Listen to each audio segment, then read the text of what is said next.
There's only a couple of days left in the year, and I'm trying to finish up my reading challenges for the year. Hi, I'm Alex, this is Books and Paperbacks, and in this reading vlog, I'm trying to finish all of my reading challenges for the end of the year. I have a couple books that I'm prioritizing for the next few days. I'm not going to be mad if I don't finish them, but I would like to get started. I'm making this intro because I started this video in July?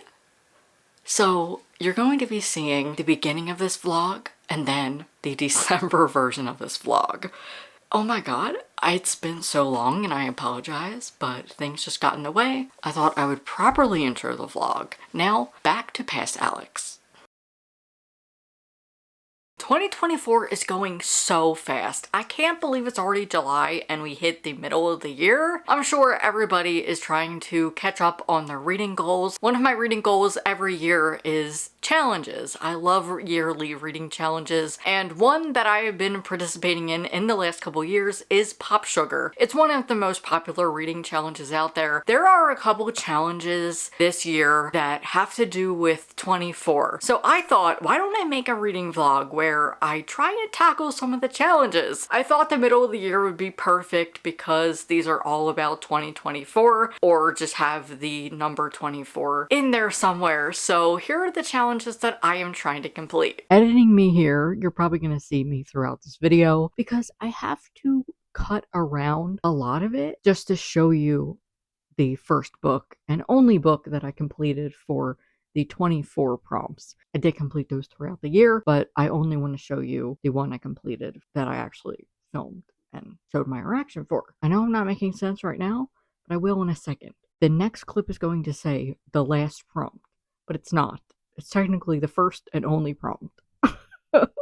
Back to the video. And the last prompt I would like to get to is read a book where a character sleeps for 24 hours. This was really tough. I honestly was just gonna skip this one. However, there is a Facebook group that I'm a part of for popsugar, and somebody cracked the code and gave a recommendation. The recommendation is for the Very Secret Society of Irregular Witches, and basically the post says, I read the Very Secret Society of Irregular Witches for the cozy fantasy prompt, but I have found out it also fits the prompt for a character who sleeps more than 24 hours. And in this book, one of the characters sleeps for 26 hours. Oh my god. So those are all of the standard prompts. How the popsugar reading challenge works is there is regular prompts and then there's some bonus ones as well. So I picked a bonus prompt as well, and this is to read a book with 24 letters in the title. There's a reason why this is a bonus prompt because it's pretty difficult. I am going to look around my bookshelf and show you a little montage because I want to try and nail down a book for this prompt. I would love for it to be one that I own, like a physical copy, but we'll see what I can do. I'll be going to the library tomorrow because I have to return some holds, so if I can't find anything here in my room, I will try and go to the library and find one. But that is my TBR for this video. We'll see what I get around to. I'm gonna go and try and find that book, and I will see you later.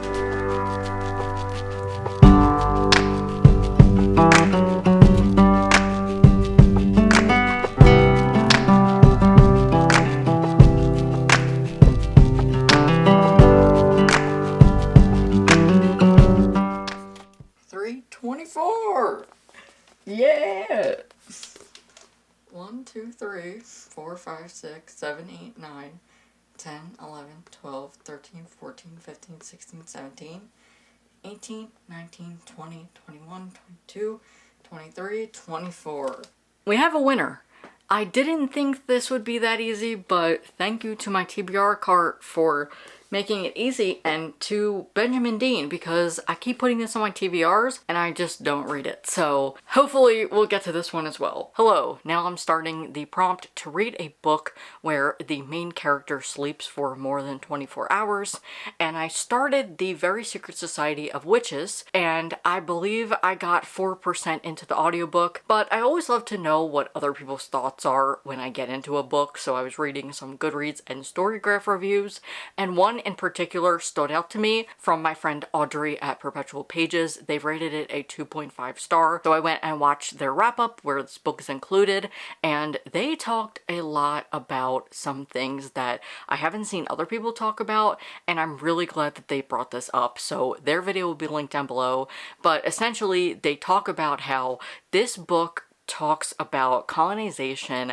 and the kidnapping of BIPOC children. According to Audrey, this book has been recommended alongside The House on the Cerulean Sea. However, if you don't know the problems behind The House on the Cerulean Sea, TJ Klune has said in an interview that he was inspired by the 60 Scoop to write The House on the Cerulean Sea. The 60 Scoop is horrific. It involved Indigenous children being stripped away from their families and forced into residential schools, and you didn't see them again. So the fact that that was the inspiration for his book is fucking disgusting, and every time I see people recommend it, it just is so vile. I'll also try and link something down below that is a resource to know more about this, because I understand if people don't, but I really want you to be aware of that. It is disgusting. So thank you again to Audrey for bringing this to light about the very secret society of witches, because after I watched the review, I felt uncomfy. I was like, either I could just finish it for the prompt and still talk about the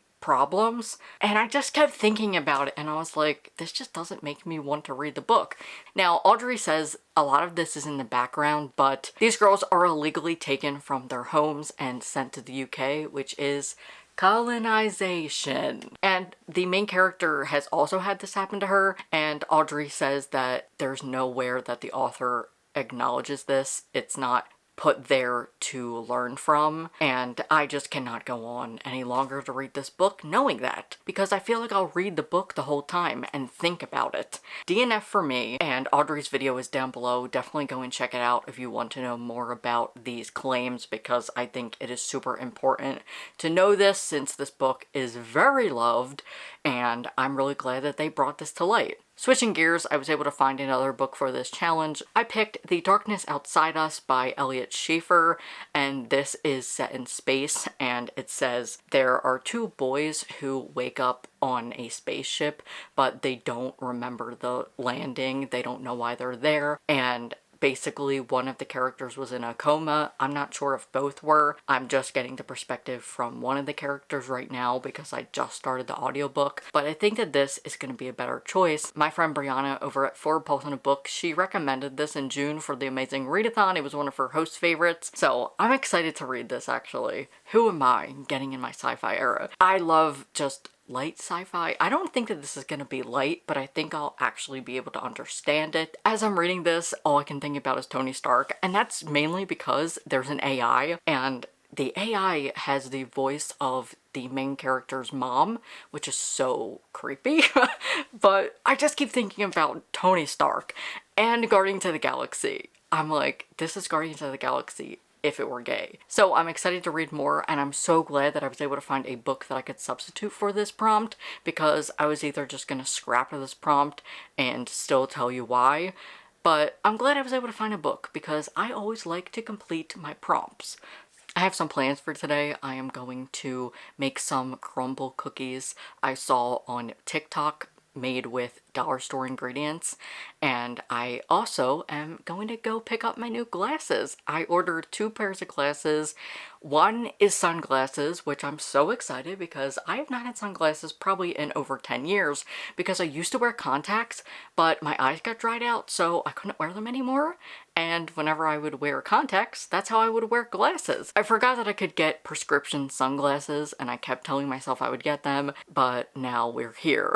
And I finally did. There are these clip-on ones. I'll show you everything when I go and get them. I'm about to get them in a couple hours. I love my hats and I'll still wear them, but I'm just excited to finally have sunglasses again.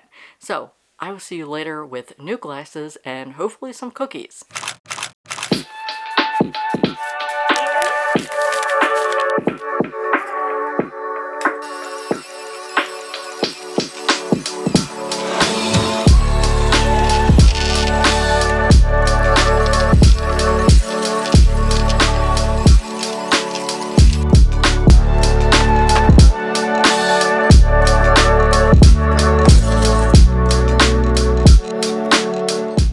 Hello, it's been a couple days and I'm still reading The Darkness Outside Us, so I thought I would update you.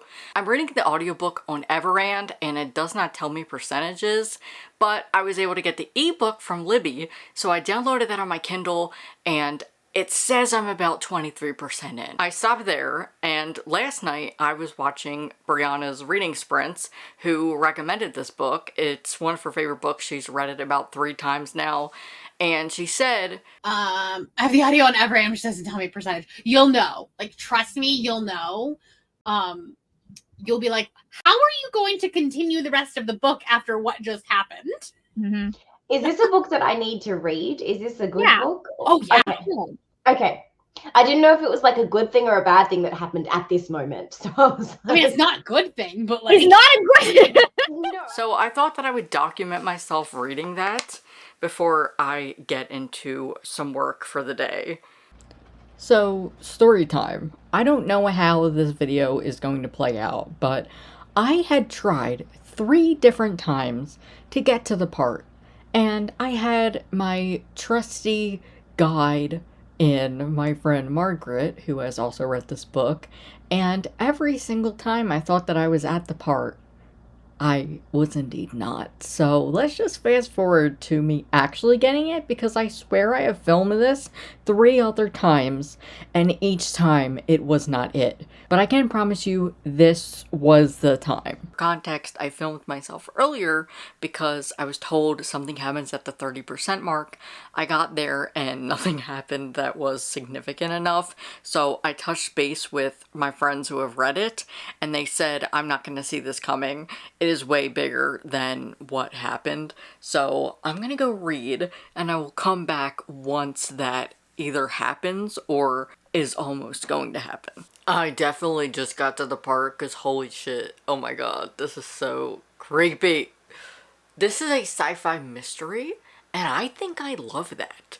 Like, just general sci-fi where it's like people trying to just get off a spaceship. I don't really care about that. But this, yes, I would say if you don't like sci-fi, to probably start with this because it is so good. Oh my god. I'm 54% in. They told me it happens 30% in, but that was 50%, so that was not right. But, oh my god, wow. I want to just power through reading the rest of this book, but unfortunately, I can't do that. So I will come back once I have read a little bit more. Maybe I'll just update at the end because I'm about to power through this book all of tonight.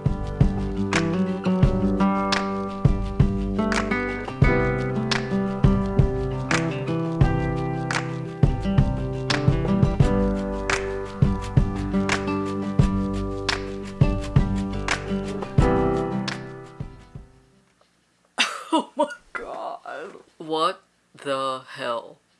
Oh my god. That's all I'm gonna say. Oh my god. I definitely could not have predicted that. I could not have predicted that, oh my god. But now I'm excited to read the rest of the book because I was getting a little bored because I was like, okay, what are we doing here? Why are we on this ship? Because it's not a sci-fi where it's like you're getting to a destination. It's these boys who are now on a ship and they're not sure why they're there. Exciting stuff. I'm excited. I'm so glad that I'm liking sci-fi now.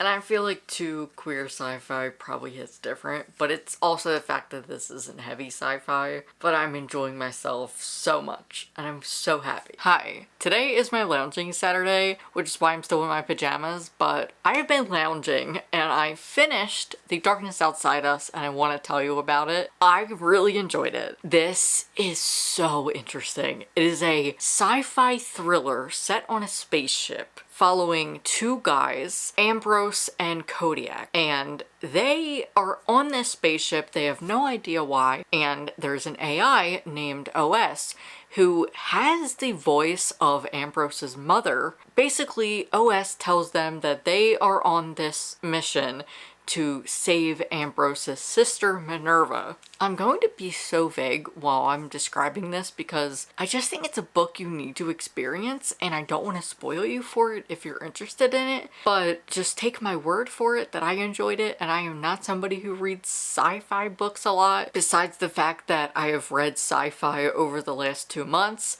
I read Psalm for the Wild Built, which is a cozy sci-fi, and I read this, which is a sci-fi thriller. The only thing I will say is these characters are supposed to be in their teens. They're said to be 17, and I just don't think that this is a YA.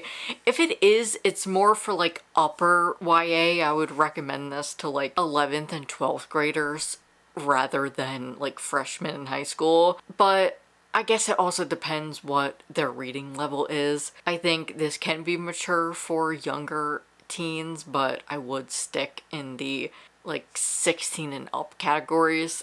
I would even say 17 and up. I read the audiobook in tandem with the ebook, and I think if I had just read the text format, I would have had a different experience. I don't think I would have hated it. I just think the audiobook enhances the story so much more.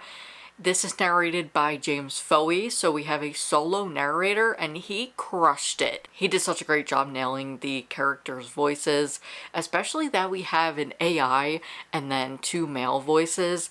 I loved the way that he was able to create a voice for every character, and it really felt like you were on the mission with them. And I just cannot stop thinking about Among Us. I'm like, now I want to make some videos where I'm recommending this book because of that. However, one thing I want to point out is this is marketed as YA, and I just think the characters feel older to me. I didn't even know that they were 17 until it's referenced later on in the book.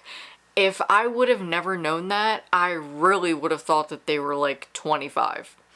But it's confusing because of something that you find out about the story that I don't want to spoil, so it's kind of hard to tell, which is why I'm also like, does this actually fit the prompt or not? I'm still gonna count it because the characters are in a coma, so they technically are asleep for more than 24 hours, so I'm still counting it, but this was such a twisty book. I love a book where I am hooked to it, so Elliot Schrafer did such a great job with this, and I'm glad that I read it. I'm so glad that I decided to read this instead of just scrap this whole prompt.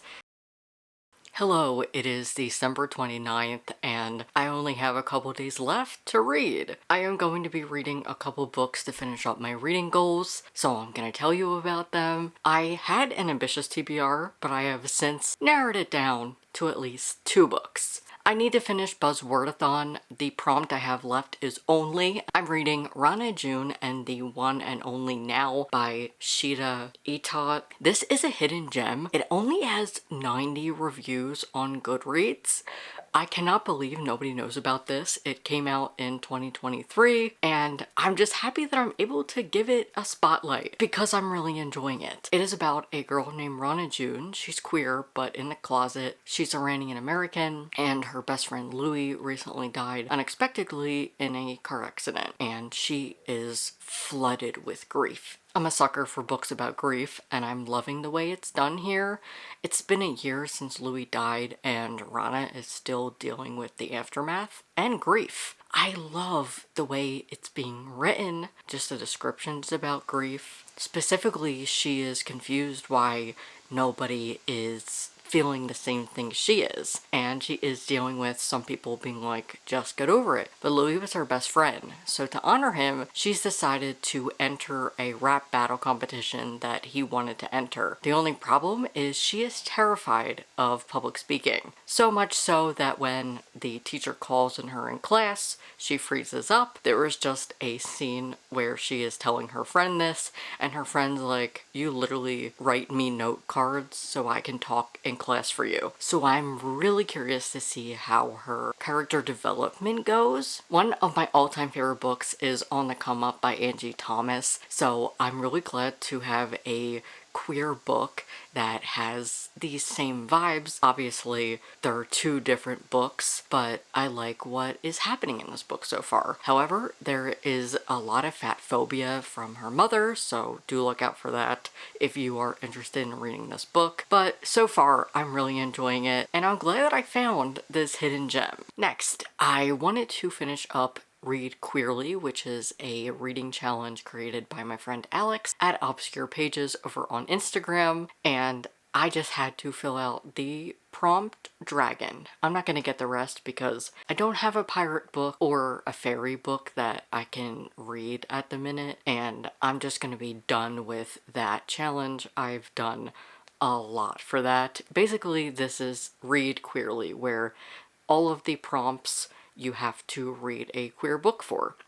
I'm actually going to be doing a video in January where I share some challenges that you can participate in if you want to read more queer books, and I will be mentioning that one. But I need to check off dragons, and I already did with the Tea Dragon Society. I actually read it out of order. I've already read the first book, but I was going to read the second book. However, I ended up reading the third book instead. So last night I sped through them. They were like under 200 pages. I think they were like 130 each. So I read the Tea Dragon Tapestry first, which is the third book. I loved that. It was so good. My favorite was the second book, the Tea Dragon Festival. I was so happy to read a book like this because I feel like some fantasy can trigger my anxiety, and with this, it was so cozy. It is labeled as a children's book, so I guess it is. I don't know though. To me, it's more of like an adult children's book. I think if you're looking for just a short and sweet, cozy fantasy, I highly recommend this. I just love K. O'Neill for their illustrations, this world building, because every time I read these books, I get sad that tea dragons are not real. It's so adorable, it's very queer, and I love it a lot. But I loved the Tea Dragon Festival because of the storyline. There was this dragon who just woke up from a 80-year sleep, and they're trying to find out why they fell asleep, because there was some, like, not spell, but sort of, there's some magic thing that happened to why they slept for that long, and so they're learning about this dragon, and then there's also a queer couple. There's just so much, and one of the characters is non-binary, as well as the author. I just love this series so much. It is so adorable, and it is the perfect thing to have read last night. And the last book is to complete a bonus prompt for the popsugar reading challenge. I'm pretty much done with this challenge. Here's what my board looks like right now. Honestly, I'm gonna do it next year, but I think that might be my last year doing it because they're fun, but it's just a lot. I would rather have a smaller challenge, and I think the popsugar reading challenge just isn't really for me anymore. It's just that some of the prompts are so outlandish and things that I wouldn't be able to complete. The purpose of this vlog initially was to try and fill out all of the 24 prompts, and that just never happened. So I just think I'm done with the popsugar reading challenge. But I am going to participate next year, and it'll probably be my last year. But in this video, I'll be completing the prompt to read a book with 24 letters in the title. And that is the middle grade, The Secret Sunshine Project by Benjamin Dean. I love this author, and I have been putting this book on my TBR for way too long and saying I'm gonna read it, so I'm finally getting around to it. It's also just a stunning book. Like, look at that. On the end page. It's just gorgeous. And that is my TBR and end of the year reading. And now I have a goal to finish my reading tomorrow. I know that's a little ambitious, but I have so much content things that I need to do and finish up before the end of the year. So I need to get this vlog done. So I will come back later when I have a reading update, but that is all for now.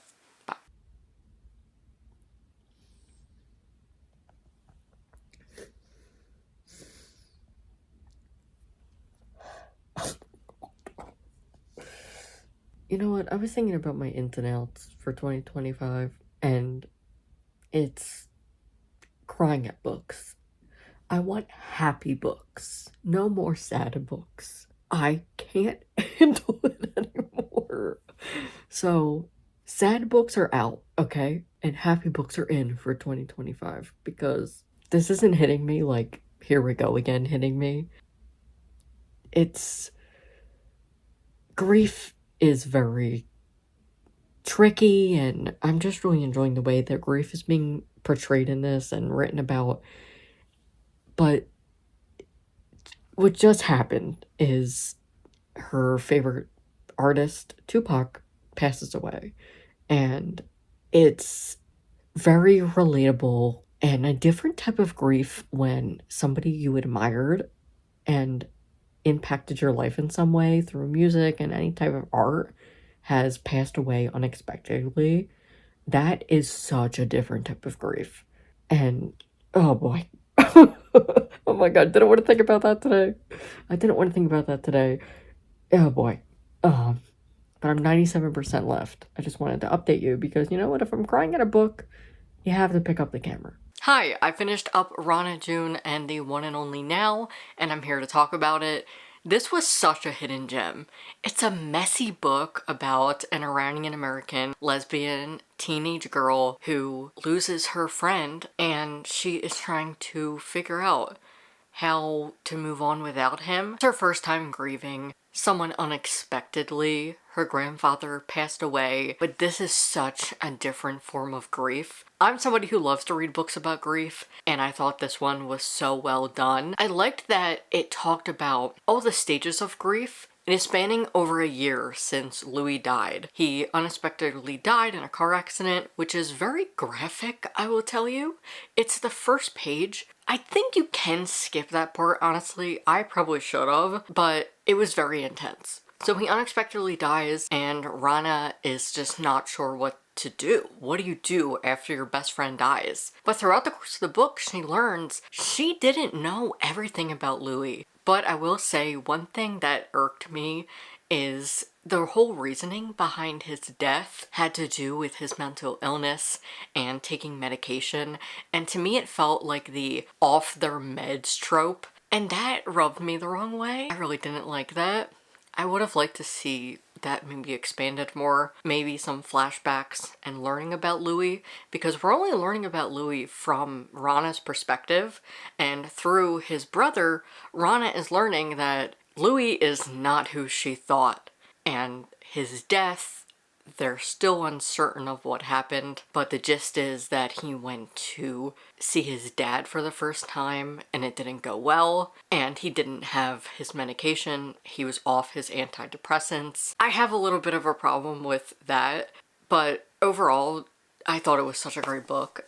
If you want just a YA about a messy lesbian girl who defies gender norms and just has trouble connecting with her mother and her father's expectations of her, I thought this was great. Also, she is in the closet for half of the book, and I didn't like that the girl that she's seeing is just telling her to live her truth and to come out, despite knowing it's not a good situation for her to come out. Now, it's not anything where she would be in a bad situation, but it's that she's not sure how it would go because her parents are saying things. Specifically, her mom is sad that somebody is gay and is mourning and just saying, oh, that poor person, the poor family. And so Rana is like, how are they even going to react? At the beginning of the book, she's like, I'm not going to come out until college. She is a senior in college and has gotten into UCLA, so there's a lot of talk about college. Rana's also not living up to her parents' expectations of her as a lady. She likes to wear black, she loves to listen to Tupac, and she is a very fierce girl. I loved her character. I love messy queer characters, and I love grief. I just love the way we get to see Rana basically come out of her shell because she is petrified of talking in public, doing public speaking, But she decides, since Louis is gone, the way to honor him is to enter a rap battle that he would have entered, because he loved to write poems and songs and he loved to rap. So she decides to enter with his poems. So she ends up enlisting help of her basketball coach, who coaches her to perform at this rap battle. But I love seeing her confidence grow throughout the book and becoming confident in her own poems. I recommend this if you liked the book The Poet X on the come up, and if you've ever read a book I read years ago, Playlist for the Dead. It's similar to where there is a kid who loses his best friend and they connect through music. And I think that's similar to this. So overall, this is a YA coming of age story following Rana Joon, an Iranian-American lesbian teenage girl set in 1996. I really like that setting. It didn't feel like 1996 to me as much. There were certain times where I would have to be reminded that we're back in 1996, and the author did that by adding things like the Walkman and talking about the date. For instance, she goes to her grandfather's grave and it says he passed away in 1994. The year I was born. So that kept reminding me of the period we were in, but I would have liked to feel more immersed in the world and the decade. I'll end on that, and if you want trigger warnings, my review will be down below. Now, I have successfully finished Buzzwordathon! I completed every single prompt. I'm so happy. I can't believe it. I think this is the first year I've actually successfully completed it. This is one of my favorite reading challenges, so I'll be participating next year with the cover challenge and the title challenge. And now, the final book. I have the audiobook from Everand, and I'm making a thumbnail for this video. Dude, this title is called The Secret Sunshine Project. It's supposed to bring me sunshine. But no, I'm at the end of chapter 1, and it's saying that the dad got sick and died. Stop! I just want a happy book. I just want a happy book. Is that too hard to ask? And I get it's called The Secret Sunshine Project and that the sister was upset. I get it. The synopsis says that they moved to the countryside. So I was thinking, okay, maybe since the sister came out, she is sad because her girlfriend and friends are back home, and so the sister's trying to make her happy. No. The dad dies. Listen, if you end up seeing a video this month that says, reading a book until I find happiness, or until it makes me happy, this is gonna be why.